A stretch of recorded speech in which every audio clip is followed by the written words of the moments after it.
Sometimes the most profound moments in life come from the most unexpected encounters with strangers who see past our carefully built walls. At 73, Samuel Beiler had grown accustomed to sitting alone at gatherings, watching families laugh together while he nursed memories of what once was. The county fair buzzed around him with the sounds of children's laughter and carnival music, but he remained an island of quiet contemplation on that weathered wooden bench. Then came a small voice, gentle as morning dew. "You can sit with me. You look lonely." 7-year-old Emma Chen, clutching a half-eaten funnel cake, had wandered away from the crowds to find her own quiet spot. Neither knew that this simple invitation would unravel a mystery 30 years in the making, connecting two souls across generations through a shared loss that time had never healed. What secret could bind an Amish farmer and a little girl waiting for someone who might never return? Before we jump back in, tell us where you're tuning in from. And if this story touches you, make sure you're subscribed, because tomorrow I've saved something extra special for you. The rooster's crow pierced the pre-dawn silence of Beiler Farm. But Samuel had been awake for an hour already, sitting in his kitchen chair with a cup of coffee growing cold between his weathered hands. At 73, sleep had become an elusive companion, chased away by memories that seemed to grow sharper with each passing year rather than fade as folks promised they would.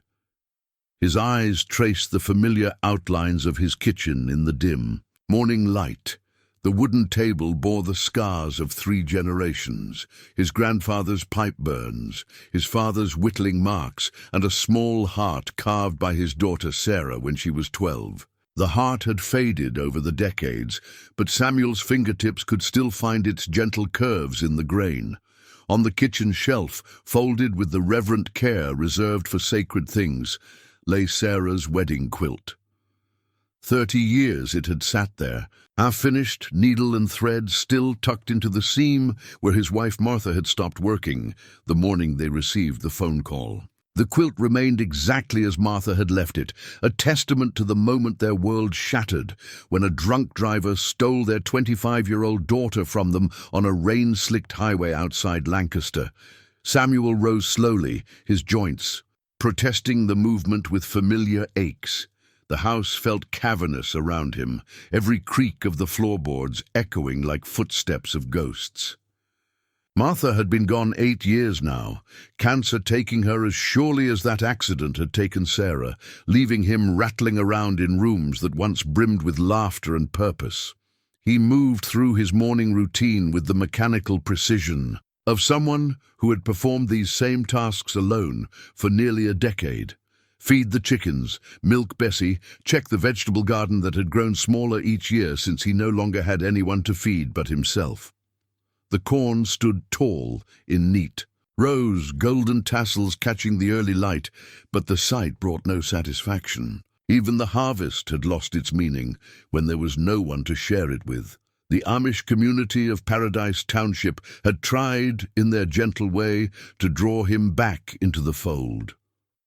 Widower Abraham Stoltzfus regularly invited him for Sunday dinner, and the younger families made sure to bring him soup when illness struck. But Samuel felt like a man watching life through glass, present but not participating, surrounded by others, yet profoundly alone. The decision to attend the county fair had come to him yesterday morning while reading the newspaper. He'd seen the announcement for the annual Lancaster County Fair and remembered how Sarah used to beg them to take her every summer. She'd ride the Ferris wheel until she was dizzy, compete in the pie-eating contests, and always insisted on visiting the livestock barn to pet the animals. The last time they'd gone together, she'd won a purple ribbon for her apple butter in the preserves competition. That ribbon still marked page 127 in his Bible, pressed between the pages of Ecclesiastes like a bookmark of better times. Perhaps it was foolishness, this urge to visit a place so full of families and joy when his own heart felt barren. But something had stirred in him, a restlessness that the quiet routines of his farm could no longer soothe. At his age, how many opportunities remained to step outside the careful boundaries he'd built around his grief? He dressed in his good clothes, black pants, white shirt, suspenders, and the wide-brimmed hat that marked him as plainly as any uniform. His reflection in the mirror showed a man carved by loss, deep lines etched by sorrow and solitude. His beard, once dark as rich soil, had turned completely white, making his blue eyes seem startlingly pale by contrast. The buggy ride to the fairgrounds took him past farms and fields where he'd known every family for decades. The Yoder place, with its pristine red barn, the Lapp farm where 3 generations worked side by side, the King property where children played in the yard while their mother hung laundry on the line. Each scene was a reminder of the life that continued around him while his own seemed frozen in time. As the fairgrounds came into view, Samuel's resolve nearly faltered. The parking lot buzzed with activity, minivans disgorging excited children, grandparents emerging from cars with lawn chairs and coolers, teenagers gathering in laughing clusters. The sounds of the midway drifted across the field. Carnival music, the mechanical whir of rides, vendors calling out their wares. Samuel guided his horse to the designated area for buggies and carts, nodding politely to the young English boy who offered to watch his rig for a small fee. He'd forgotten how overwhelming these gatherings could be after so many years of solitude. The press of people, the cacophony of sounds, the riot of colors and smells, it all felt foreign after the muted palate of his quiet farm. He purchased his admission from a smiling woman who called him Sweetie and pressed a program into his hands. The map showed exhibits and demonstrations, food stands and game booths, a schedule of events from morning until late evening. Families streamed past him, children tugging at parents' hands, everyone seeming to know exactly where they wanted to go and what they wanted to see. Samuel found himself walking without destination, an observer rather than a participant in the festivities around him. He passed the 4-H tent, where young people displayed their prized animals, remembering how Sarah had once dreamed of showing her pet goat. He paused at the quilting demonstration, watching skilled hands work patterns that Martha could have completed. In her sleep, each sight carried the weight of memory, making him question the wisdom of this venture.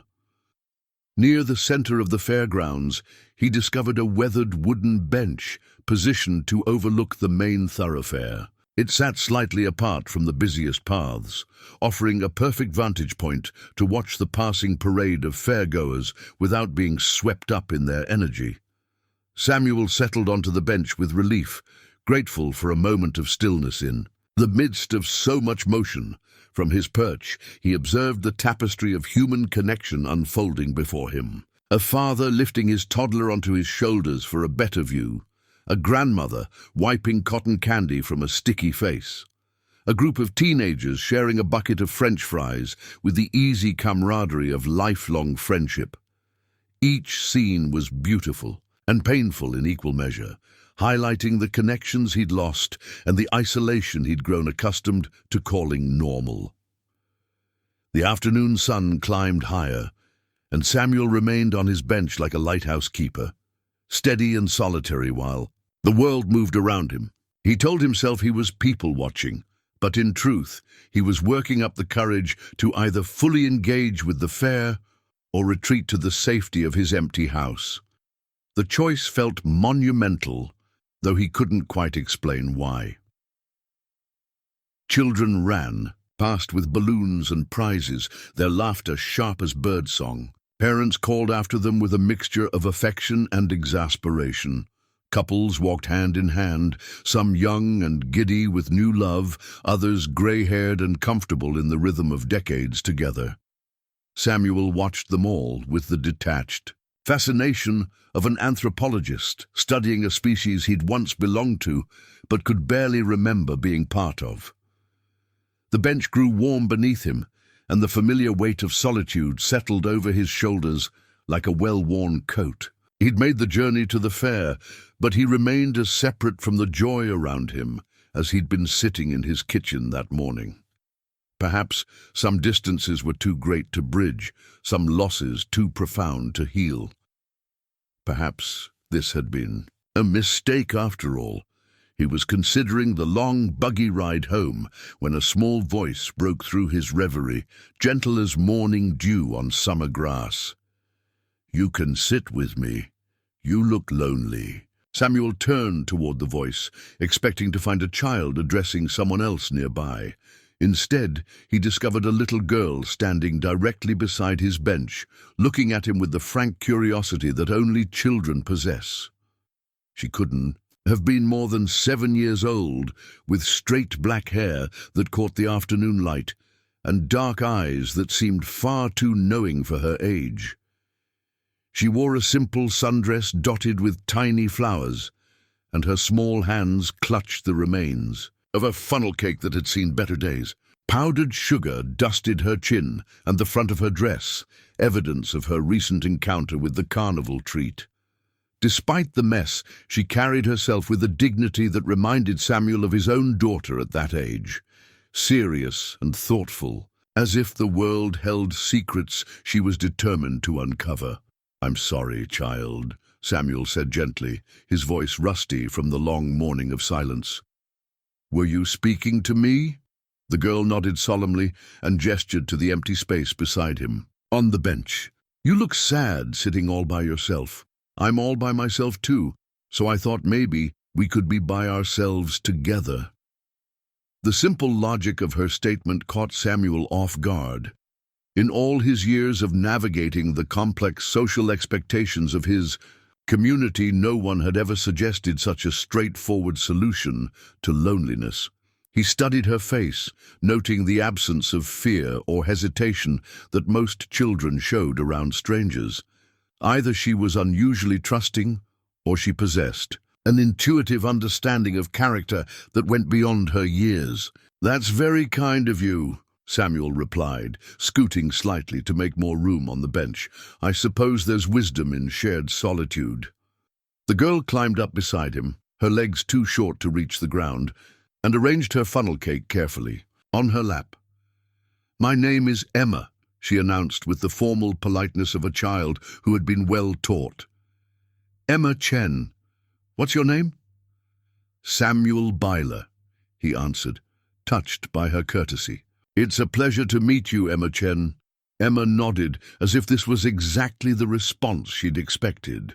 She tore off a piece of her funnel cake and offered it to Samuel with the generous spirit of someone sharing their most treasured possession. "Would you like some?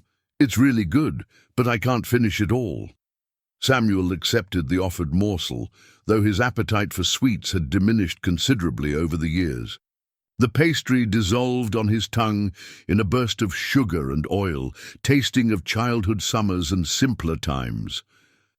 "It's delicious," he said truthfully. "Thank you for sharing." They sat in comfortable silence for a few minutes, watching the fare unfold before them. Emma swung her feet gently, heels occasionally bumping against the bench, while Samuel found himself relaxing in a way he hadn't expected. There was something peaceful about the child's presence, undemanding and genuine in a world that often felt complicated and artificial. "Are you here with your family?" Samuel asked eventually, though he could see no adult hovering nearby with the watchful attention of parents at such events. Emma's expression brightened considerably. "I'm waiting for my daddy," she said with absolute confidence. "He promised he'd meet me here at the fair. He's been away for a really long time, but he said he'd come back and we'd ride the Ferris wheel together." Samuel felt a familiar tightness in his chest at the pure faith in her voice.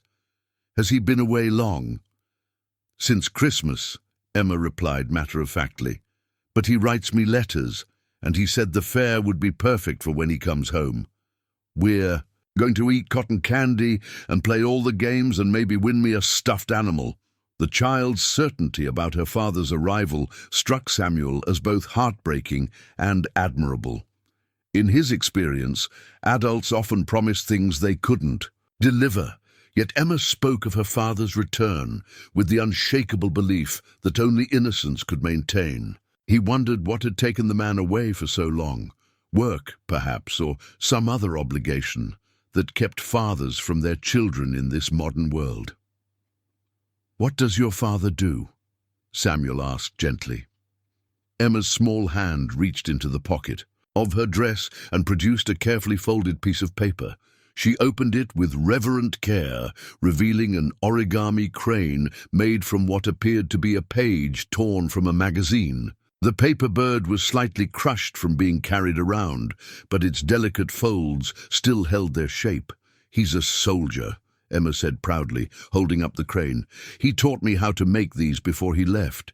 He said that in Japan, people believe that if you fold 1,000 paper cranes, you can make a wish come true. I've made 47 so far." Samuel examined the tiny crane with the respect it deserved. The paper was glossy, torn from what looked like a news magazine, and folded with the precision of someone who had taken time to teach the technique properly. Each crease was sharp and deliberate, a testament to patient instruction and careful. "In practice, what wish are you making?" he asked. "That he comes home safe," Emma replied without hesitation, "and that when he does, we can be a real family again. Mama cries sometimes when she thinks I'm not looking, and Grandma worries all the time.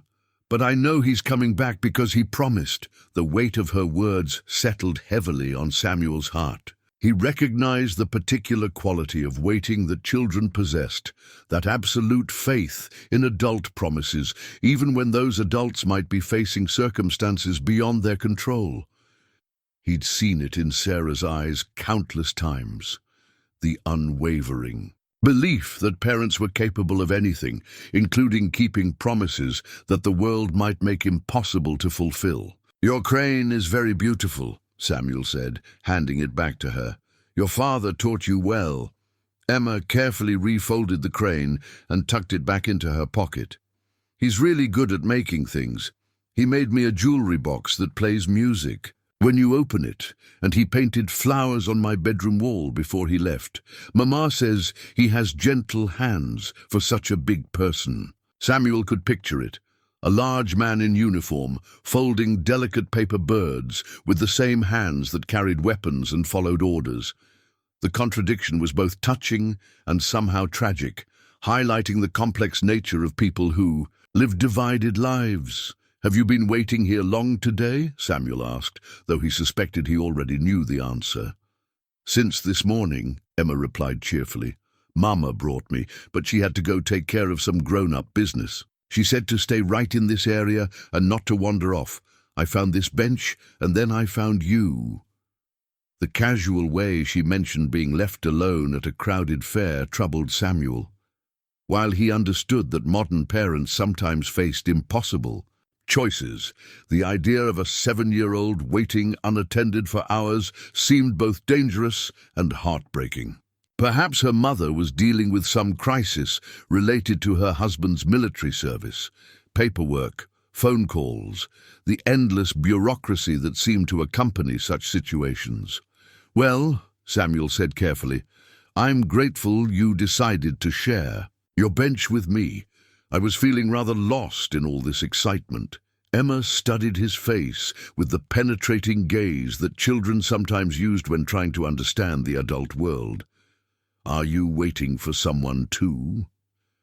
The question hit him with unexpected force. In a way, wasn't he always waiting? Waiting for Martha to call him in for supper, waiting for Sarah to burst through the door with news of her day, waiting for the grief to fade, for the loneliness to lift, for some sign that life might hold meaning again.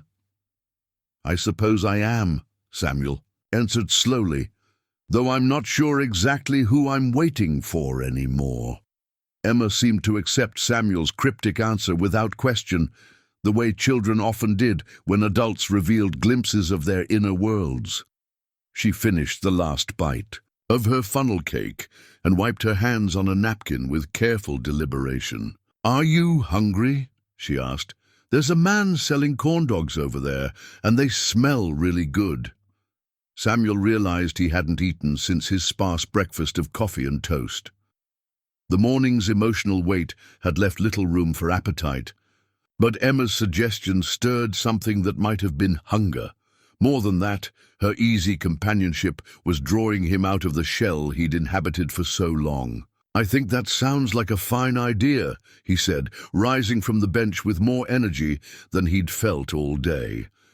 They walked together toward the food stands, Emma's small hand slipping naturally into his weathered palm. The gesture was so spontaneous and trusting that Samuel felt his throat tighten with emotion. When was the last time someone had reached for his hand? When was the last time he'd felt needed, even in such a small way?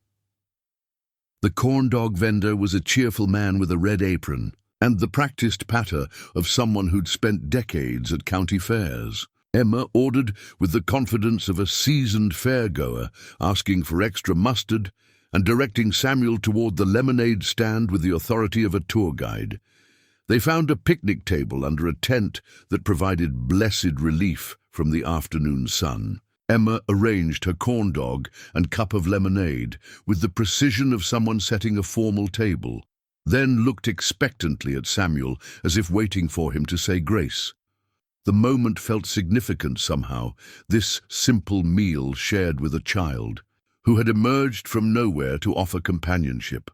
Samuel bowed his head briefly, offering a silent prayer of gratitude for unexpected blessings, then raised his eyes to find Emma watching him with approval. "Grandma always says grace too," she said, taking a careful bite of her corn dog. "She says we should be thankful for food and friends and all the good things, even when we're worried about the hard things." Samuel nodded, impressed by the wisdom embedded in such simple words. "Your grandmother sounds like a wise woman." "She is," Emma agreed. "She's taking care of me and Mama while Daddy's away. Sometimes I hear her and Mama talking late at night when they think I'm asleep. They use their serious voices, but I can't understand most of the words." The picture of Emma's family was gradually becoming clearer to Samuel. A mother struggling with her husband's deployment, a grandmother trying to hold everyone together, and a little girl caught in the middle, making paper cranes and waiting, with absolute faith for promises to be kept. "Do you have a family?" Emma asked, her question delivered with the straightforward curiosity that made children such effective interrogators. Samuel felt his chest tighten. How to explain to this trusting child that families could disappear, that people you loved could be taken away in moments, leaving you with nothing but memories and half-finished quilts? He reached into his pocket and withdrew his father's pocket watch, its gold surface worn smooth by decades of handling. The watch face showed 3:47, though. It hadn't ticked in 30 years. Samuel had stopped it deliberately the day they buried Sarah, unable to bear the thought of time continuing to move forward when his daughter's time had ended. "I had a wife named Martha and a daughter named Sarah," Samuel said quietly, cradling the watch in his palm. "My daughter would be about your mother's age now if she were still with us." Emma studied the stopped watch with solemn attention. "Where did they go?" The simplicity of her question cut straight to the heart of loss, in a way that all the theological explanations and community condolences had failed to do. Where did they go? It was the question that haunted every person who had ever loved someone. Beyond the reach of death. "They went to heaven," Samuel answered, using the language he knew she would understand. "Sarah died in a car accident when she was 25 years old, and Martha died of cancer 8 years ago." Emma nodded gravely, as if this information required serious consideration. "That must make you very sad." "It does," Samuel admitted. "Every day." "Is that why you stopped your watch?" The child's perceptiveness startled him. Most adults never. Noticed the watch wasn't running, or if they did, they assumed it simply needed repair. Emma had immediately understood the intentionality behind its stillness. "Yes," Samuel said. "I couldn't bear for time to keep moving when hers had stopped." Emma reached across the table and gently touched the watch face with one finger. "But If time stops, then good things can't happen anymore either. Her words hit him with the force of revelation. For 30 years, he'd been frozen in that moment of loss, unable to move forward because moving forward felt like leaving Sarah behind. But Emma was right. Stopping time also meant stopping the possibility of joy, of connection, of the small miracles that could unfold when you opened yourself to them, like a lonely child offering to share her bench with a sad old man. "You're very wise for someone so young," Samuel said softly. Emma shrugged with the matter-of-fact acceptance of a child who didn't realize she'd said anything particularly profound. "Daddy says I think too much for my own good, but Mama says thinking is never bad if you remember to feel things too." They finished their meal in comfortable silence, watching the crowd ebb and flow around them. A group of teenagers passed by, laughing over some shared joke. A young father chased his toddler with patient good humor. An elderly couple shared an elephant ear, taking turns feeding each other bites with the tender intimacy of people who had weathered decades together. Samuel found himself studying these scenes with new eyes, seeing not just reminders of what he'd lost, but examples of what connection could look like. Emma's presence had somehow shifted his perspective, allowing him to observe life rather than simply endure it. "Would you like to walk around some more?"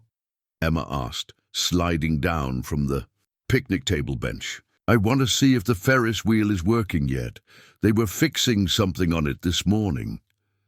Samuel glanced toward the towering carnival ride that dominated the fair's skyline.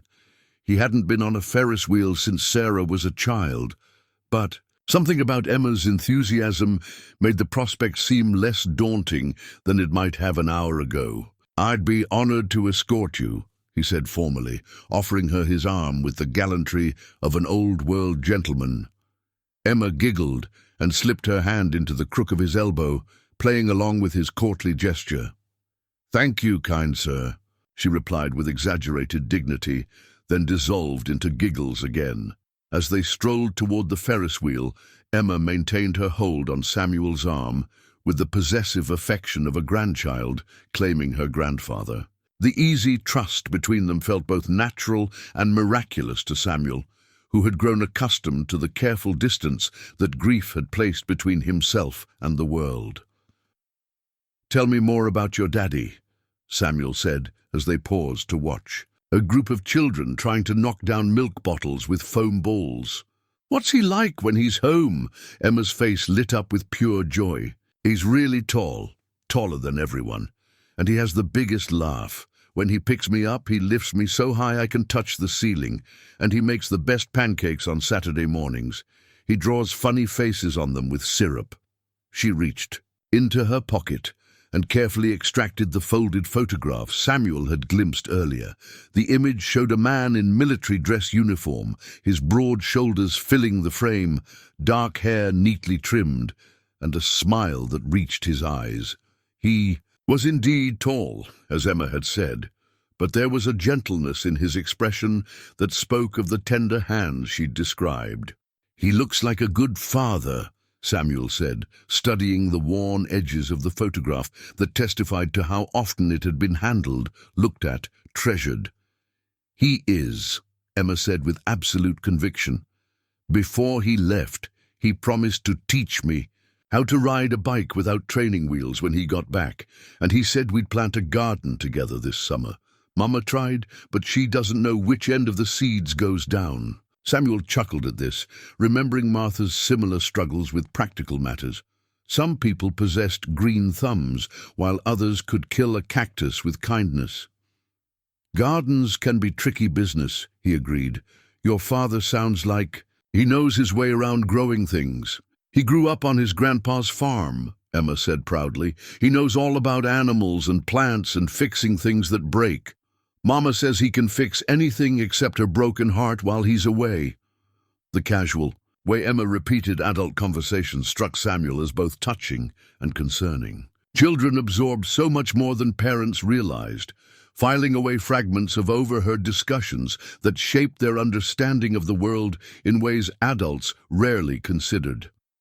Your mama misses him very much, Samuel observed gently. Emma nodded seriously. Sometimes I hear her crying at night. She tries to be quiet, but I'm a light sleeper like Daddy. He used to check on me 3 times before he went to bed because he said soldiers never sleep until they know everyone is safe. The description painted a picture of a devoted father struggling with the demands of military service, the eternal conflict between duty to country and duty to family. Samuel had known men who had faced similar choices during wartime, torn between serving something greater than themselves and protecting those they loved most. They reached the Ferris wheel, which was indeed operational now, its colorful gondolas swaying gently as it turned against the blue afternoon sky. Emma pressed against the fence surrounding the ride, her eyes tracking the movement with fascination. "Daddy promised we'd ride it together," she said softly. "He said you can see the whole world from the top, and it helps you remember that most problems look smaller when you get some distance from them." Before Samuel could respond, a voice called out behind them, "Emma! Emma! There you are!" They turned to see a woman hurrying toward them, her face flushed with exertion and relief. She was petite like Emma, with the same dark hair pulled back in a practical ponytail. Worry lines creased her forehead, and her eyes held the particular exhaustion that comes from carrying too much responsibility for too long. "Mama," Emma called out happily, running to meet the approaching woman. "I found a friend. This is Mr. Samuel, and he's been keeping me company." The woman's gaze shifted to Samuel with the sharp assessment of a mother evaluating a stranger who had been talking to her child. Samuel stood quietly, understanding her scrutiny and not taking offense at the protective suspicion in her eyes. "I'm Samuel Beiler," he said simply, removing his hat in a gesture of respect. "Your daughter was kind enough to share her bench with me. She's a remarkable young lady." Emma's mother extended her hand with cautious politeness. "I'm Linda Chen. Thank you for watching out for her. I had some business to take care of, and Emma insisted on waiting in this area rather than coming with me."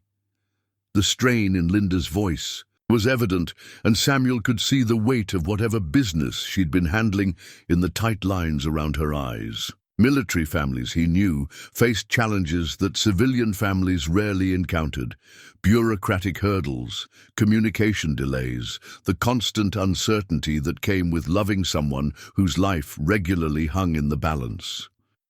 "Emma has been delightful company," Samuel assured her. "She's been telling me about her father and their plans for when he returns." Something flickered across Linda's face, a brief shadow that she quickly suppressed. "Yes, well, we're all looking forward to that day." An elderly woman appeared beside Linda, slightly out of breath from hurrying across the fairgrounds. She had the same bone structure as Emma and Linda, with silver hair pulled into a neat bun and kind eyes behind wire-rimmed glasses. "Grandma!" Emma exclaimed, launching herself into the older woman's arms. "This is my friend Samuel. He has a pocket watch that stopped working, and he used to have a daughter like me." Samuel winced slightly at Emma's innocent summary of their conversation, but the grandmother's expression softened with understanding rather than judgment. "I'm Helen Chen," she said warmly, offering Samuel her hand. "Linda's mother. Thank you for keeping Emma company. I hope she hasn't been chattering your ear off." "Not at all," Samuel replied. "She's been a blessing to an old man who needed some company of his own." Helen studied Samuel's face with the penetrating gaze of someone who had learned to read character quickly. Whatever she saw there seemed to satisfy her, because her smile became genuinely warm. "Would you like to walk with us for a while?" she asked. "Emma seems quite taken with you, and we could use some adult conversation that doesn't revolve around princesses and ponies." Samuel glanced at Emma, who was bouncing on her toes with excitement at the prospect of extending their time together. "I would be honored," he said. As they began walking toward the livestock barn, Samuel noticed Linda hanging back slightly. Her phone pressed to her ear as she spoke in low, urgent tones. Her free hand gestured with the sharp movements of someone dealing with frustration or bad news. Emma, oblivious to her mother's distress, skipped ahead with Helen, chattering about all the things she wanted to show Samuel. The afternoon was stretching toward evening and still no sign of Emma's father. Samuel began to wonder about the promises that had been made and the faith that sustained this little girl's patient vigil. Samuel reached into the deep pocket of his jacket and withdrew something he hadn't touched in public for 30 years. The wooden horse was small enough to fit in his palm, carved from a single piece of oak with the patient skill of someone who understood that love could be expressed through the careful attention to tiny details. Emma's eyes widened as he placed the horse in her hands. The toy was warm from being carried close to his body, its surface polished smooth by decades of anxious fingering during long, sleepless nights. The mare's head was turned slightly, as if listening for something, and her mane flowed in carved waves that caught the light. "I made this for my daughter when she was about your age," Samuel said quietly. "Sarah loved horses, though we never owned any. She would gallop around our yard on a broomstick, making clip-clop sounds and calling herself the fastest rider in all of Pennsylvania." Emma cradled the horse with the reverence she might show a living creature. "It's beautiful," she whispered. "Look how real her eyes look. It's like she's really alive." "Sarah named her Thunder," Samuel continued, his voice growing softer as memory took hold. "She carried that horse everywhere, to bed, to church, even tried to take her into the bathtub once. Martha had to explain that wooden horses don't swim very well." Helen and Linda had stopped their own conversation to listen, drawn by the gentle intimacy of Samuel's story. Linda's phone had been tucked away, and for the first time since her arrival, her face had relaxed slightly from its mask of controlled worry. Emma traced the horse's carved features with her fingertip. "What happened to Sarah and Thunder?" "They went everywhere together for years," Samuel said. "When Sarah got older, Thunder lived on the shelf in her bedroom, watching over her while she slept. After Sarah died, I couldn't bear to look at the horse, so I put her in a drawer and tried to forget. But a few years ago, I started carrying her with me. It made me feel like Sarah was still close by somehow." "Can I hold her for a while?" Emma asked. "I promise to be very careful." Samuel nodded, though parting with the horse, even temporarily, sent an unexpected pang through his chest. "I trust you completely." Emma slipped Thunder into her pocket with the careful attention of someone being entrusted with treasure. "She'll be safe with me, and maybe Sarah can be close by while we walk around the fair together."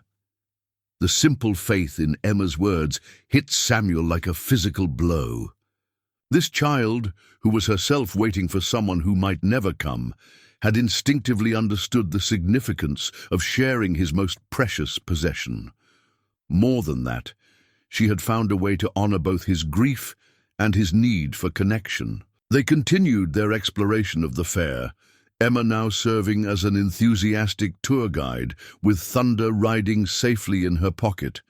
She led them past the ring toss games, where teenage boys attempted to impress teenage girls with their throwing skills, past the cotton candy stand, where pink spun sugar dissolved on tongues like sweet clouds, past the duck pond, where children fished for plastic prizes with magnetic poles. At each attraction, Emma provided running commentary delivered with the authority of a seasoned fair veteran.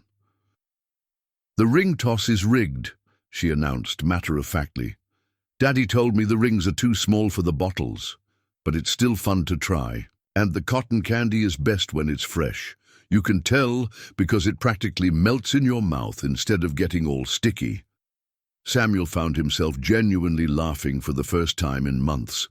Emma's mixture of childish wonder and worldly wisdom was infectious, drawing him further from the protective shell of solitude he'd built around his grief. They paused at a game booth where participants tried to knock down stacked milk bottles with foam balls.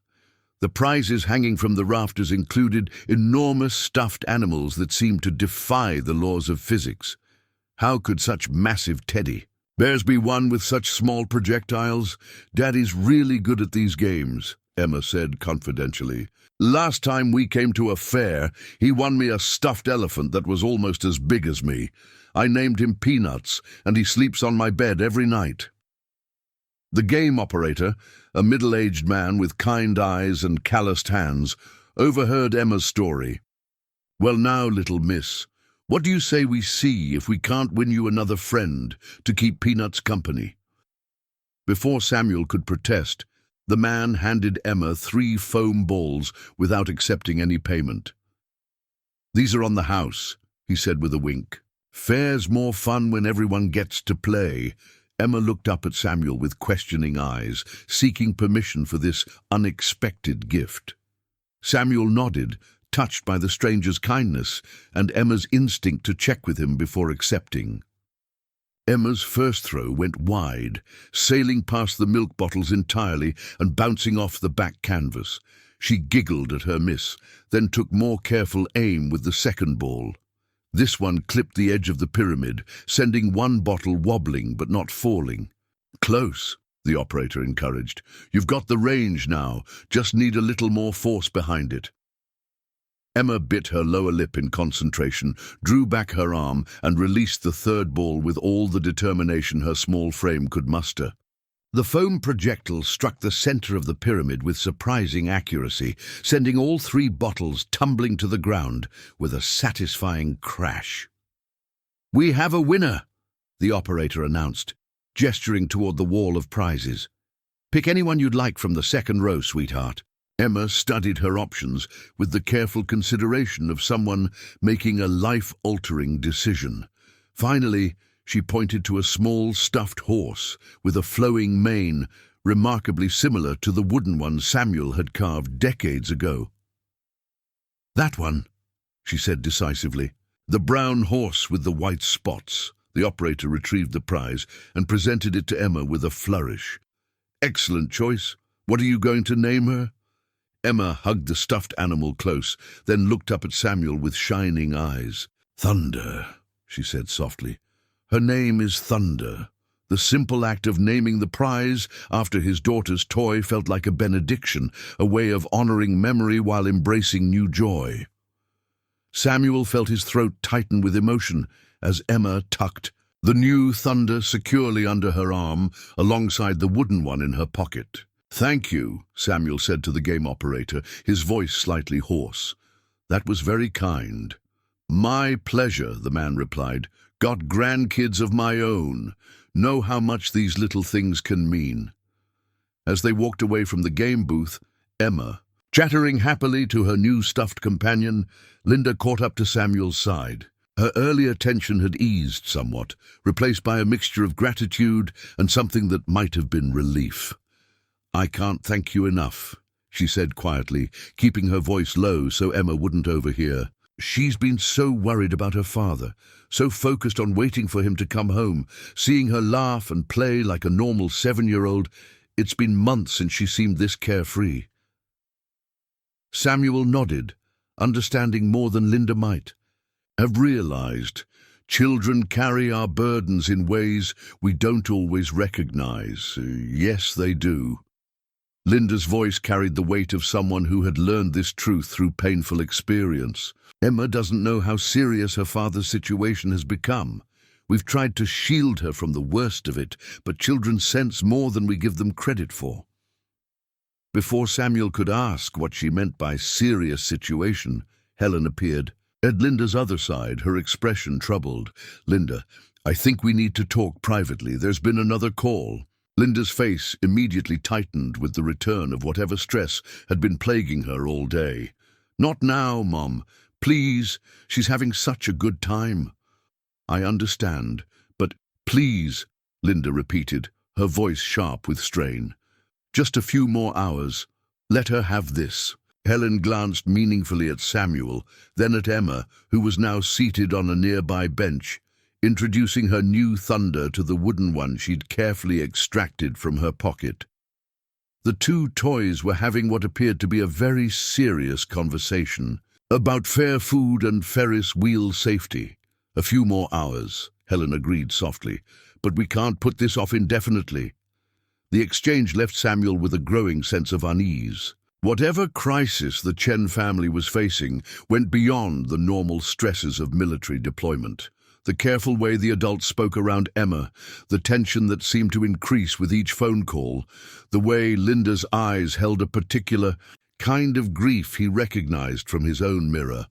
All of it pointed to something far more serious than a delayed homecoming. Emma looked up from her toy conference and waved them over with the imperious gesture of someone accustomed to being the center of adult attention. "Thunder wants to know if we can go see the animals now," she announced. "She's never seen a real cow before." Samuel caught the meaningful glance that passed between Linda and Helen, saw the silent communication that spoke of decisions being postponed and truths being temporarily buried beneath the needs of childhood innocence. "I think that sounds like a wonderful idea," Samuel said, offering Emma his hand. "Thunder should definitely meet some farm animals. Every horse should know a cow or two." As they walked toward the livestock barn, Emma's hand secure in his, and her laughter brightening the afternoon air, Samuel found himself hoping that whatever truth the adults were protecting her from could wait just a little longer. Some moments of pure joy were too precious to interrupt, even when the world demanded otherwise. In the livestock barn, the familiar smells of hay and animals enveloped Samuel like a comfortable blanket. The sounds of lowing cattle, bleating sheep, and gentle nickering reminded him of his own farm, though his operation had grown smaller over the years, until he kept only a few chickens and Bessie, his aging dairy cow. Emma approached each animal pen with the fearless curiosity of a natural explorer. She cooed at the baby lambs, giggled when a friendly goat tried to eat her hair, and stood mesmerized before a massive Clydesdale whose hooves were larger than dinner plates. "He's beautiful," Emma whispered, reaching through the fence to stroke. "The gentle giant's velvety nose. He's like thunder, but real and enormous." Samuel watched her interact with the animals, seeing echoes of Sarah in every gesture.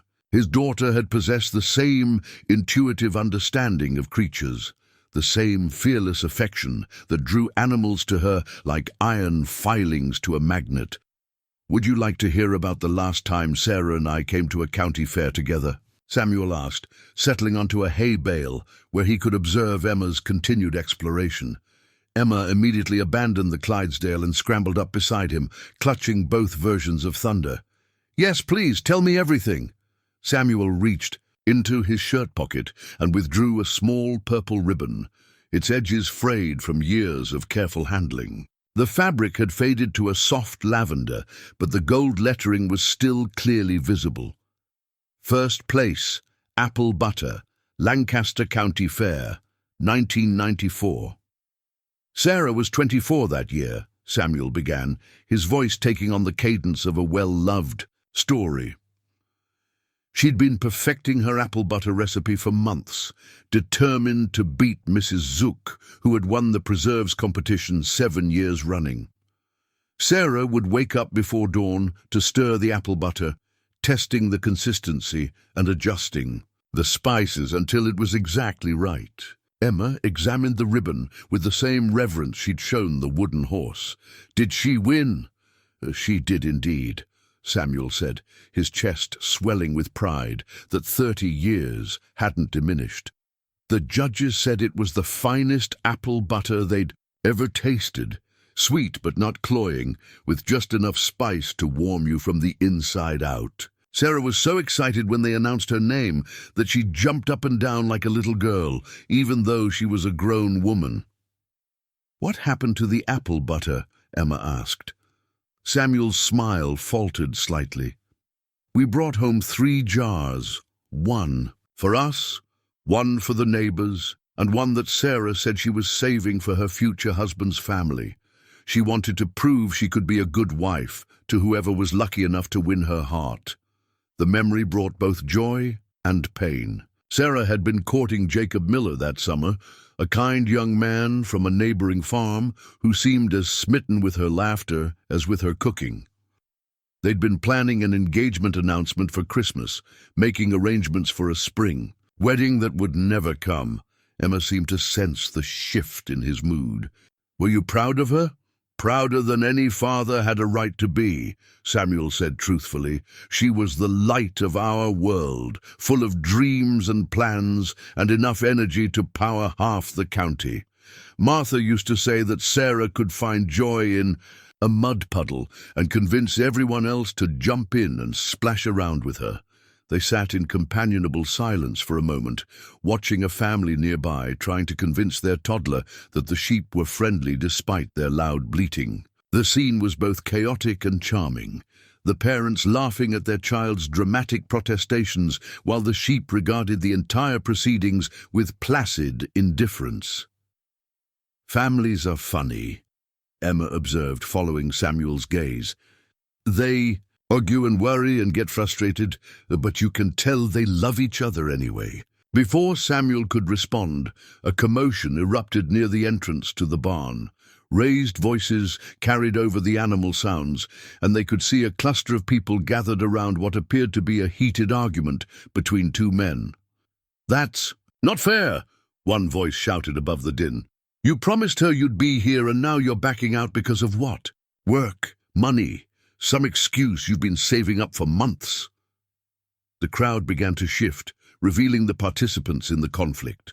A woman in her 30s stood between two men, tears streaming down her face as she tried to mediate what was clearly a family dispute. A little girl, perhaps 5 years old, clung to the woman's leg, her face buried against her mother's thigh, as if trying to block out the angry words. "Lower your voice," the second man hissed, gesturing toward the child. "You're scaring her, and you're making a scene. I don't care who hears me," the first man shot back. "Someone needs to stand up for what's right. That little girl has been planning this for weeks, and you're going to crush her dreams because you can't be bothered to keep your promises." Emma had gone very still beside Samuel, her attention fixed on the arguing family with an intensity that spoke of personal recognition. She understood, perhaps better than the adults involved, what it felt like to wait for someone who might not come, to build hopes on promises that could crumble without warning. Samuel placed a gentle hand on Emma's shoulder. "Some people have trouble keeping their word," he said quietly. "It doesn't mean the people who love them are less worthy of that love." "But it hurts," Emma said, her voice small and tight. "It hurts when people break promises, especially important." Goodness, the argument was winding down now, the family members moving apart with the defeated posture of people who had aired their grievances without finding resolution. The little girl remained pressed against her mother's leg, and even from a distance Samuel could see the way her small shoulders shook with silent sobs. Emma slipped down from the hay bale and walked toward the family, moving with the purposeful stride of someone who had made a decision. Samuel started to follow, concerned about her approaching strangers in the midst of their distress, but something about her demeanor made him pause. "Excuse me," Emma said to the little girl, her voice gentle but clear enough to carry over the remaining tension. "Would you like to pet the horses? They're really friendly, and they make you feel better when you're sad." The little girl lifted her head from her mother's leg and looked at Emma with the wary hope of someone who had learned not to trust too quickly. Emma held out her stuffed Thunder, offering it like a peace treaty. "This is my horse, Thunder," Emma continued. "She's magic, and she knows all about waiting for people and feeling disappointed. But she also knows that sometimes the best adventures happen when you're not waiting for them." The woman looked down at Emma with surprise and gratitude, recognizing the kindness being offered to her daughter. "That's very sweet of you," she said to Emma, then knelt down to speak to her own child. "Would you like to meet the horses, sweetheart? This nice girl wants to show them to you." Samuel watched as Emma gently coaxed the other child away from the scene of adult conflict and toward the animal pens. Within minutes, both girls were giggling at a goat's attempts to eat Emma's hair. Ribbon, the earlier trauma forgotten in the simple joy of shared discovery. "She's got quite a gift," came a voice beside him. Samuel turned to find Linda approaching, her expression a mixture of admiration and worry. "Emma has always been drawn to people who are hurting. Sometimes I think she feels too much for her own good." Samuel nodded, understanding exactly what Linda meant. Some souls are born with extra room for other people's pain. It's both a blessing and a burden. The late afternoon sun was beginning to slant through the barn windows, casting long shadows. Across the hay-strewn floor, Emma had spent the last hour entertaining her new friend, sharing Thunder's adventures, and teaching the other little girl how to properly approach the gentler animals. The transformation in both children was remarkable. Where there had been tears and fear, now there was laughter and discovery. Samuel found himself standing near the barn entrance with Linda and Helen, all three adults maintaining the careful watch of guardians who understood that children's resilience often masked deeper vulnerabilities. The scene before them was idyllic, but Samuel sensed the weight of unspoken concerns pressing down on the two women beside him. Helen checked her watch for what seemed like the 100th time that day, then glanced meaningfully at Linda. "We really do need to discuss this," she said in a low voice meant to avoid Emma's attention. Linda's jaw tightened, and Samuel could see her struggling between the desire to protect her daughter's happiness and the necessity of facing whatever reality they'd been postponing. "She's having such a good day," Linda whispered. "Look at her, Mum. She's actually acting like a normal kid for the first time in months." "I know, sweetheart, but please," Linda interrupted, her voice cracking slightly. "Just let me have this afternoon with her. Tomorrow we'll deal with everything, but today I want to remember her like this." The desperation in Linda's voice sent a chill through Samuel. Her words carried the particular quality of someone trying to hold on to moments before they slipped away forever, the same tone he'd heard in his own voice during Martha's final weeks. When every shared meal, every conversation, every ordinary moment became precious because it might be the last. Helen placed a gentle hand on her daughter's arm. "Samuel," she said, turning to include him in their circle of concern, "I wonder if we might speak privately for a moment. Emma seems quite comfortable with the other little girl." Samuel nodded, though a growing sense of dread was settling in his chest. Linda's behavior, the cryptic phone calls, the way both women kept checking the time as if waiting for some inevitable deadline, all of it painted a picture he was beginning to recognize. They moved to a quiet corner of the barn, far enough from the children to ensure privacy but close enough to maintain watchful supervision. Helen took a deep breath, as if gathering courage for a conversation she'd been avoiding. "Samuel," she began carefully, "I hope you'll forgive the presumption, but Linda and I have been watching how Emma responds to you today. She hasn't been this relaxed or happy in months, and I think you might understand what we're facing better than most people." Samuel waited, though he suspected where this conversation was heading. The careful way they spoke around Emma, the tension that increased with each phone call, the protective desperation in Linda's voice. He'd seen it all before, lived through it himself in the weeks before Martha's death. Linda reached into her purse with trembling hands and withdrew an official-looking document. The military letterhead was clearly visible even before she unfolded it completely. Samuel didn't need to read the formal language to understand what the papers contained. He'd received similar notifications during his own youth, when neighbors' sons had been lost in conflicts that seemed both distant and devastatingly personal. "David was killed in action 3 months ago," Linda said, her voice barely above a whisper. "An IED explosion in Afghanistan.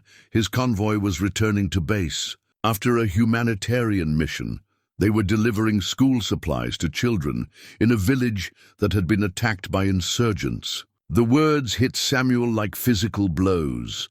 Emma's father, the man whose letters she treasured, whose promises she held onto with such unwavering faith, he was never coming home.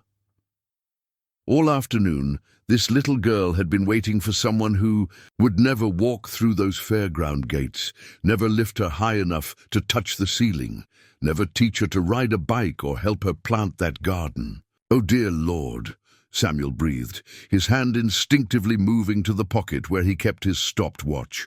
"That precious child has no idea." Linda shook her head, tears spilling freely now that the truth had been spoken aloud. "We haven't told her yet. I know that sounds terrible, but I couldn't bear to watch the light go out of her eyes. She's been so excited about today, about meeting him here. I kept thinking maybe I could find the courage, maybe the right moment would present itself." Helen wrapped her arm around Linda's shoulders, her own eyes bright with unshed tears. "The military chaplain is coming to the house tonight to help us tell her properly." But Linda's been falling apart at the thought of it, and when Emma insisted on coming to the fair to wait for her father, we couldn't take that hope away from her, Linda finished. "Not yet. I know it's selfish, I know we're only making it harder, but watching her today, seeing her laugh and play and just be a 7-year-old kid, it's been like a gift. Tomorrow she'll have to grow up. Tomorrow she'll have to learn that the world can be cruel and unfair. But today, she gets to be a child who believes her father keeps his promises," Samuel said softly, completing the thought that Linda couldn't finish. The three adults stood in silence for a moment, watching Emma help the younger child feed apple slices to a gentle mare. Emma's laughter carried across the barn, bright and carefree, and Samuel felt his heart breaking for all the laughter that would be dimmed by tomorrow's revelation. "There's something else," Helen said hesitantly. "Linda hasn't been handling this well, which is perfectly understandable, of course. But she's barely eating, hardly sleeping. Some days she can't even get out of bed. I've been trying to care for both of them, but I'm 78 years old, and I'm not sure I'm enough." Linda wiped her eyes with the back of her hand. "I don't know how to be a widow," she said with heartbreaking honesty. "David and I got married straight out of college. We've been together for 10 years. He was my best friend, my partner, my whole world. How do I raise Emma alone? How do I answer her questions about death and loss when I don't understand it myself?" Samuel felt the weight of recognition settle over him like a familiar coat. Linda's words could have been his own 30 years ago when he'd stood in his empty kitchen, holding Sarah's death certificate and wondering how life was supposed to continue when the center of his universe had disappeared. "The truth is," Samuel said slowly, choosing his words carefully, "you never really learn how to be alone after losing someone you love. You just learn how to carry the weight of their absence differently. Some days are harder than others. And days you'll feel like you're drowning. But other days," he paused, watching Emma demonstrate the proper technique for brushing a pony's mane. "Other days you'll find moments of joy that surprise you, usually when you're not looking for them." Linda followed his gaze to her daughter. "How do I tell her that her hero is never coming home? How do I explain that good people sometimes die for no reason, that promises get broken, not because people don't try to keep them, but because the world is bigger and more dangerous than we want to admit?" Before Samuel could answer, Emma's voice called across the barn, "Mr. Samuel, come see how gentle this horse is. She likes it when you brush behind her ears." The three adults exchanged glances, each understanding that this moment, Emma's innocent joy, her unburdened laughter, her absolute faith in her father's impending arrival, was precious precisely because it was ending. Tomorrow would bring chaplains and difficult conversations and the shattering of childhood certainties. But for now, they could give her this, one perfect afternoon of believing that love conquers all and promises are always kept. "We should go to her," Samuel said gently. These moments are gifts. We shouldn't waste them on sorrow that hasn't arrived yet. As they walked toward Emma, Samuel's mind was already turning over the impossible task ahead. How do you help a child understand death when adults barely comprehend it themselves? How do you preserve love while acknowledging loss? How do you honor a father's memory while accepting that he'll never be there for bedtime stories or bicycle lessons? The answers, he knew, wouldn't come in a single conversation or even a single day. They would emerge slowly, painfully, through the long process of grieving and healing that lay ahead for Emma and her mother. But perhaps an old man who had walked this path before could offer some guidance for the journey. The shadows were growing longer when Emma finally noticed that her father hadn't appeared. She had been so absorbed in her new friendship and the wonder of the animals that the passage of time had escaped her attention. But as the late afternoon light began to take on the golden quality that preceded sunset, her eyes started scanning the crowds more frequently. Samuel watched her growing awareness with a heavy heart. Emma would pause in her conversations with the horses, her head turning toward the barn entrance with expectant hope. Each time a tall figure appeared in the doorway, her face would brighten momentarily before falling as she realized it wasn't her father. "Where do you think Daddy is?" Emma asked Samuel as they sat on a bench outside the livestock barn. She had both versions of Thunder arranged carefully on her lap, and her fingers moved restlessly over the stuffed animal's soft fur. "He said he'd be here by now. Maybe his plane was late." Linda sat on Emma's other side, her face pale with the strain of maintaining normalcy while her world crumbled around her. Helen hovered nearby, clearly struggling with the weight of their shared secret. Samuel felt the crushing responsibility of the moment settling on his shoulders. These people barely knew him, yet somehow he had become part of this family's most devastating chapter. Emma trusted him, looked to him for comfort and guidance, and he found himself in the impossible position of knowing a truth that would shatter her world. "Emma," Samuel said gently, "sometimes the people we love very much can't keep their promises, even when they want to more than anything in the world." Emma's head snapped toward him, her dark eyes wide with sudden understanding.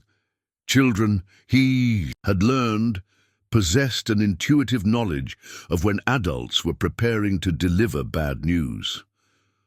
"What do you mean?" she asked, though her voice suggested she already suspected the answer. Linda reached for her daughter's hand, her own trembling visibly. "Sweetheart, we need to talk about Daddy. Is he hurt?" Emma's voice rose with the first notes of panic. "Did something happen to his plane? Is that why he's late?" Helen came closer, kneeling beside the bench so she could look directly into Emma's eyes. "My darling girl, your daddy isn't late. He's not coming to the fair today." Emma's face went through a series of expressions: confusion, disbelief, and then a dawning horror that no child should ever have to experience. "What do you mean he's not coming? He promised. Daddy always keeps his promises." Samuel reached into his shirt pocket and withdrew something he hadn't shown anyone in 30 years, the dog tags that had belonged to his own brother, killed in Vietnam when Samuel was barely older than Emma.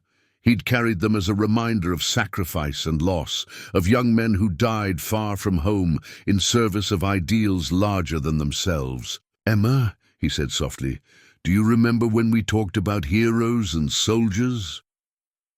Emma nodded, her grip tightening on both versions of Thunder as if they could anchor her to a world that was suddenly shifting beneath her feet.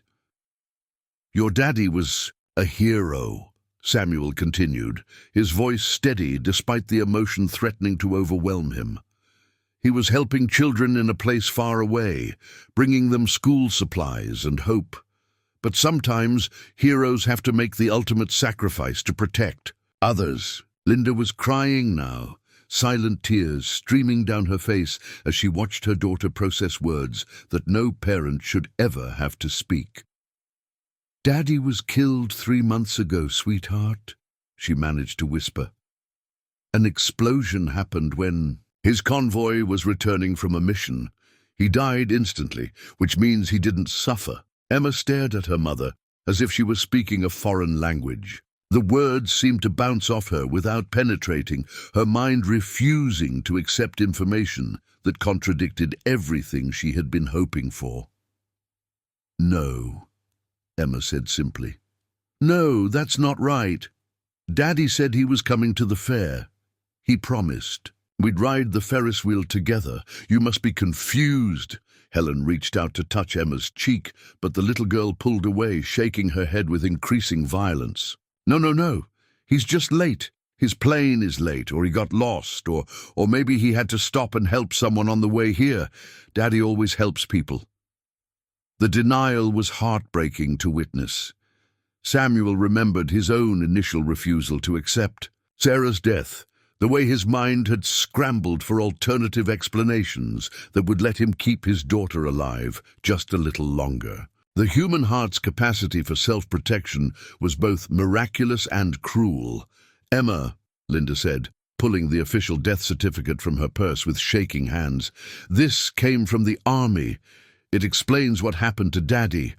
I know it's hard to understand, but—" "I can't read that!" Emma shouted, jumping to her feet and backing away from the bench. "I don't want to read it. Make it go away. Make all of you stop saying things that aren't true." People nearby were beginning to stare, drawn by Emma's raised voice and obvious distress. Samuel stood slowly, his heart breaking for this little girl whose world was collapsing around her. "Emma," he said quietly, "sometimes the worst things that can happen do happen, and we have to find a way to live with them." Emma spun toward him, her face streaked with tears and twisted with betrayal. "You're lying too. Everyone is lying. Daddy said he was coming back, and Daddy never lies." She turned and ran, not toward the fairground exit, but deeper into the maze of attractions and food stands. Linda started to follow, but Samuel caught her arm gently. "Let me," he said. "I know where she's going." Samuel followed Emma's path through the crowd, moving as quickly as his aging legs would carry him. He found her exactly where he expected, at the base of the Ferris wheel, sitting on the ground with her arms wrapped around her knees, sobbing with the broken-hearted intensity that only children could achieve. He approached slowly, giving her space to see him coming, then settled onto the ground beside her, despite the protests of his arthritic joints. For several minutes, he simply sat in silence, while Emma cried out her first wave of grief. "It's not fair," she finally gasped between sobs. "It's not fair that heroes have to die. It's not fair that promises get broken. It's not fair that I'll never see him again."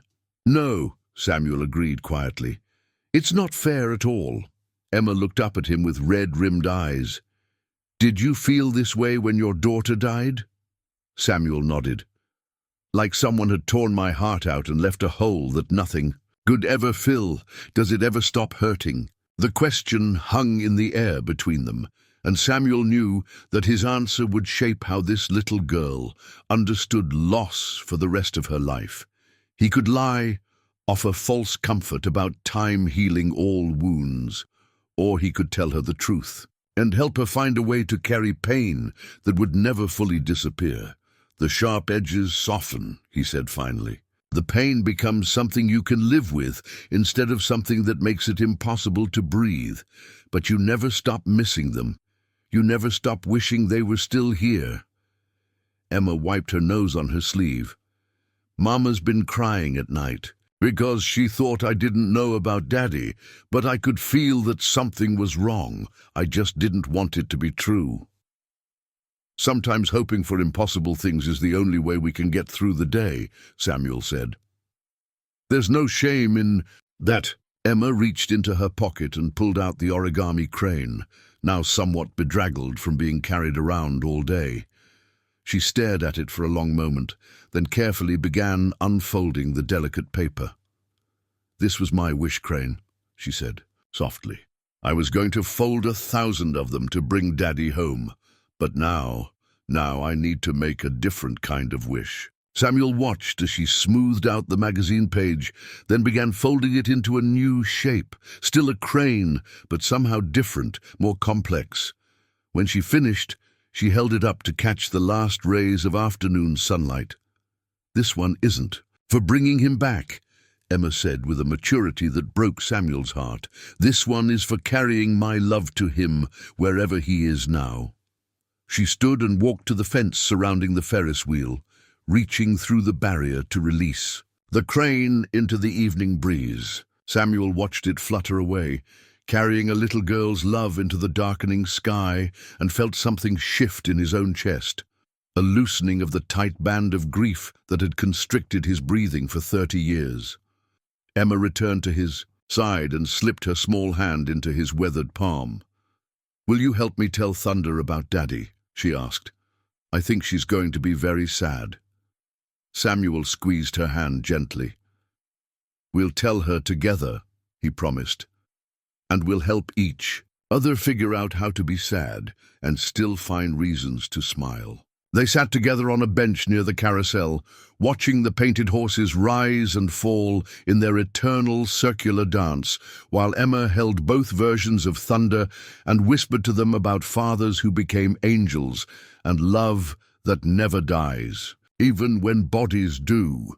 Samuel marveled at the resilience of children, at how quickly Emma had moved from denial to acceptance, as if her young heart understood truths that took adults decades to learn. "Thunder needs to understand," Emma said seriously, arranging the stuffed horse so it could see the carousel, "that sometimes daddies have to go on very important missions, even when they don't want to leave their little girls behind."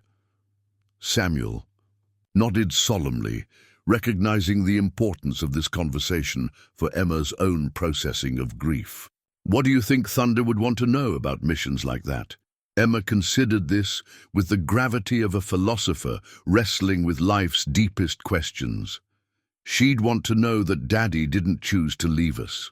He was helping other children who needed school supplies and protection. And she'd want to know that even though he can't come home anymore, all the love between us is still real. The wisdom in her words struck Samuel with stunning force. Here was a 7-year-old child articulating truths about love and loss that he had taken 30 years to understand. Emma wasn't minimizing her grief or pretending her father's death didn't matter. She was finding a way to honor both her pain and her love simultaneously. "I think Thunder would also want to know," Samuel said gently, "that carrying love for someone who's gone doesn't make you sad forever. It makes you strong in a different way." Emma looked up at him with those dark eyes that seemed to hold far too much understanding.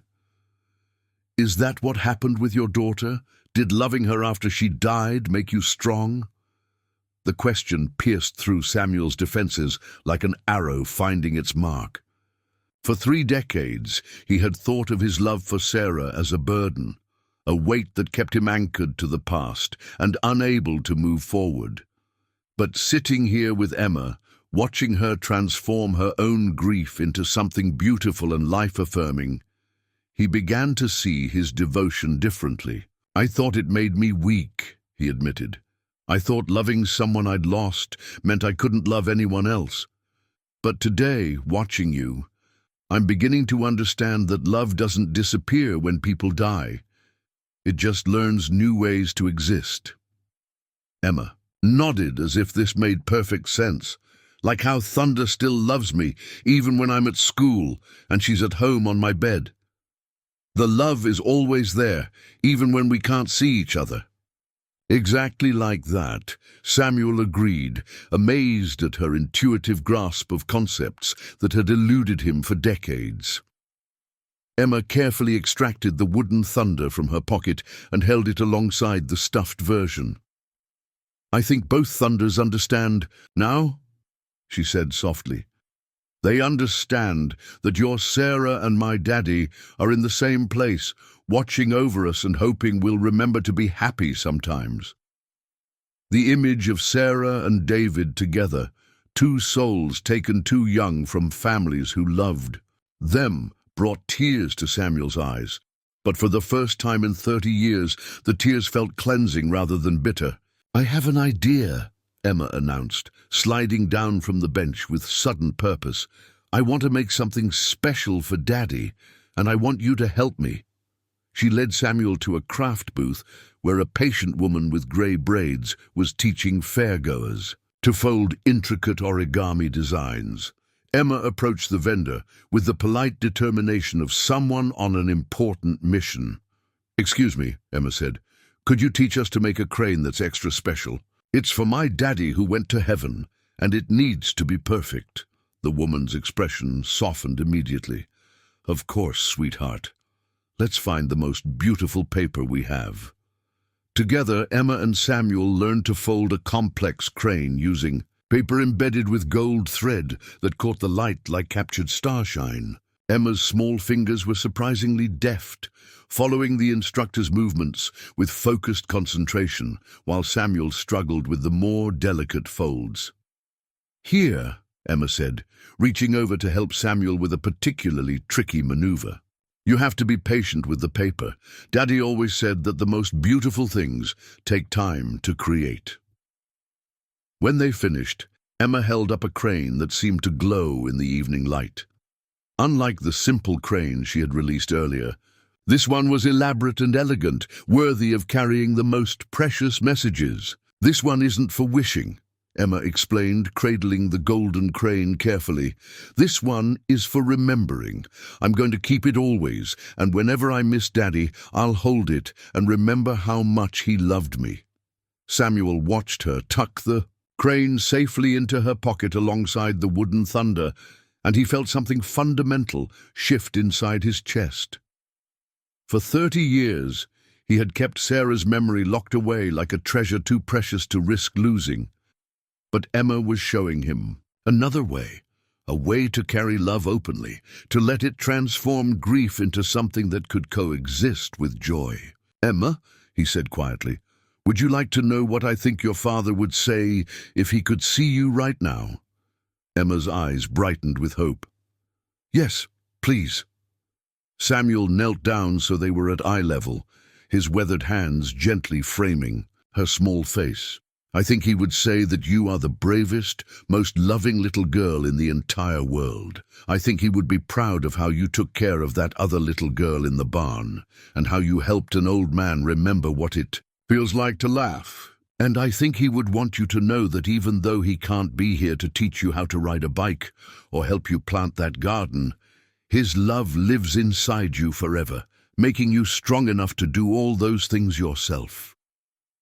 Emma's smile was like sunrise breaking through storm clouds. "And I think," she said with the wisdom of someone far older than her years, "that your Sarah would want you to remember that love doesn't end when people die.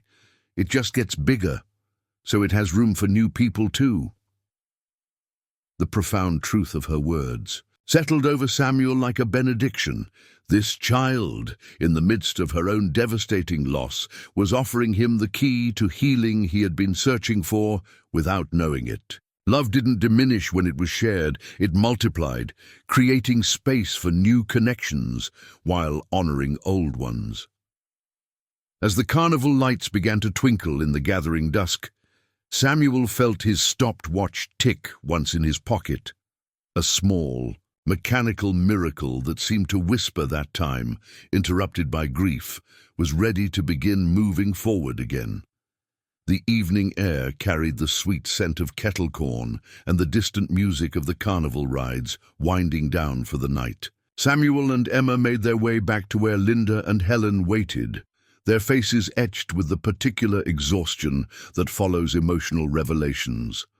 But as they approached, Samuel noticed something different in their expressions, a kind of peaceful resolution that hadn't been there before. "How is she?" Linda asked quietly, her eyes scanning Emma's face for signs of the breakdown they had all feared. "I'm sad," Emma said simply, taking her mother's hand, "but I'm okay too. Mr. Samuel explained that it's possible to be both things at the same time." Linda knelt down and pulled her daughter into a fierce hug, her own tears flowing freely now that the terrible secret had finally been spoken. I'm so sorry we didn't tell you sooner, sweetheart. I was scared. I know, Mama, Emma interrupted gently. You were trying to protect me. But sometimes being protected from sad things makes them scarier than they really are. Samuel felt his chest tighten with admiration for this remarkable child who seemed to understand emotional truths that many adults never grasped. She had faced the worst news of her young life with courage and grace, transforming her pain into wisdom that was now comforting the very people who had been trying to shield her. As the family embraced, Samuel stepped back slightly, suddenly conscious that he was witnessing an intensely private moment, but Emma looked over her mother's shoulder and held out her hand to him. "You're part of this too," she said firmly.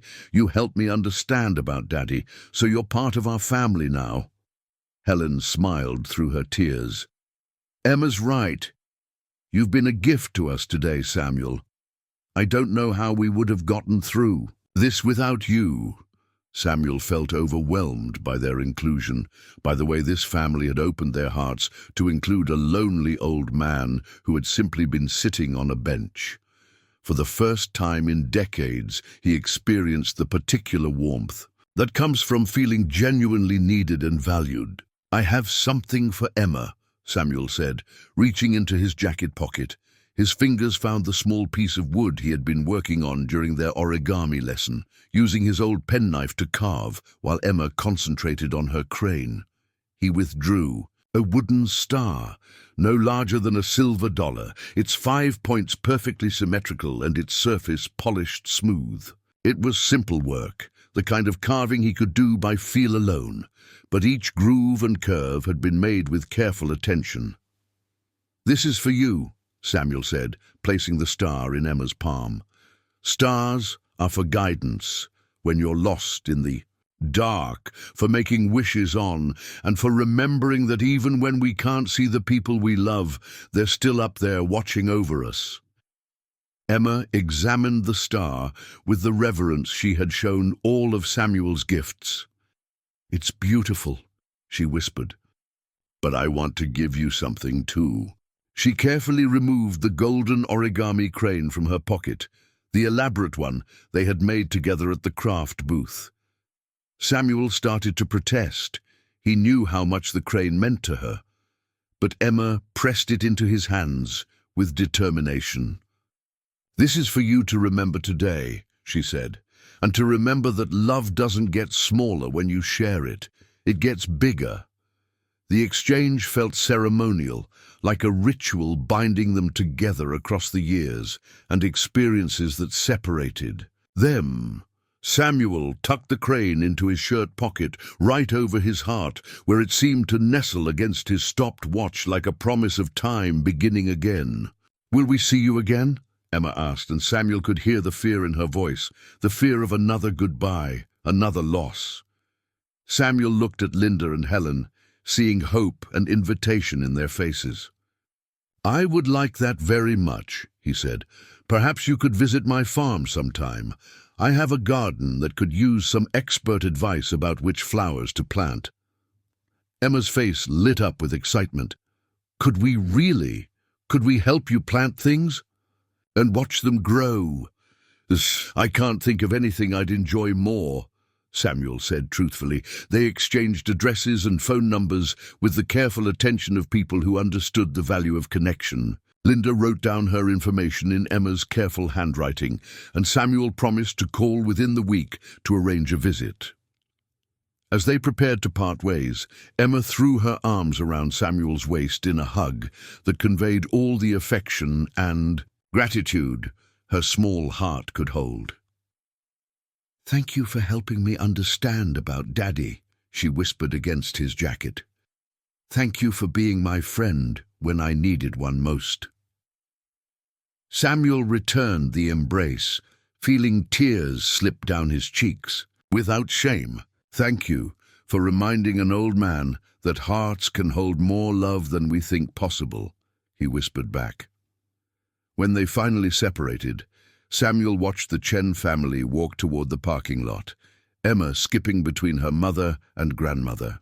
with the resilience that belonged uniquely to childhood. She turned back once to wave, her smile bright even in the gathering darkness. Samuel waved until they disappeared from sight, then made his own way to where his horse and buggy waited. As he guided his rig onto the country road that led home, he felt the golden crane rustling softly against his chest with each breath, a reminder that this day had changed him in ways he was only beginning to understand. Samuel's house felt different when he returned from the fair that evening. The same rooms, the same furniture, the same memories embedded in every corner, but somehow the silence no longer pressed against him with the weight of loneliness. The golden crane sat on his kitchen table beside Sarah's half-finished wedding quilt, and the contrast between past and present seemed less jarring than it had that morning. For the first time in 30 years, Samuel wound his father's pocket watch. The mechanism protested briefly, then settled into the familiar rhythm of seconds passing, time moving forward instead of remaining frozen in that moment of devastating loss. The gentle ticking filled the kitchen with a sound he had forgotten. He missed. The weeks that followed brought changes both subtle and profound. Samuel found himself waking earlier, not from insomnia, but from anticipation. There were phone calls to make, plans to arrange, a garden to prepare for young hands that would help him plant seeds and watch them grow. Emma called every few days, her voice bright with updates about school and friends and the slow process of adjusting to a world without her father's physical presence. She told him about the other children who had lost parents, how she had started sharing her golden star with classmates who needed comfort, how she was teaching her friends to fold origami cranes for wishes and remembrance. "Mama is getting better," Emma reported during one of their conversations. "She still cries sometimes, but she smiles more too.